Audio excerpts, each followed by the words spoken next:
Yo, hammaga salom obunachilar, sizlar bilan Ganroji va do'stlar, bugungi videoda biz sizlar bilan yangi yilda bo'ladigan top 5 holatlarni ko'rib chiqamiz. Undan oldin kanalga obuna bo'lib, videoga like bosib qo'yishni unutmang. Video kech chiqayotgani uchun uzr so'rayman. Qanunda boshladik.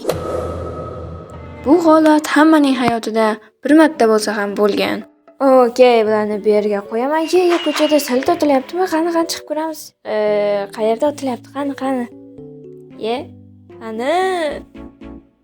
Okey, уже otib bo'lishgan. Mayli, uyga kiramiz. Yopaman. Yana otildi. Qani, endi ko'raman. Mayli, kirdim. Bu holat esa doim mehmon kelganda bo'ladigan holat.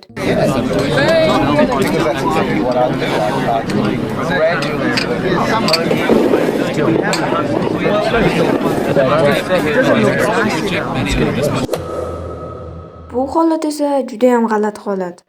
Opa, sizlarda suv bormi? Opa, nimaga bo'yingiz uzun? Opa, o'qishni bilasizmi?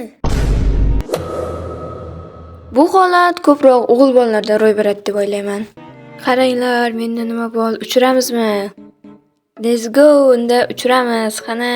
Okey, mana shu yerdan qo'yamiz. Va portlashini buni cho'tki. Yana bir nechta uchiraman. Okey. Qani, sizlarga yoqdimi?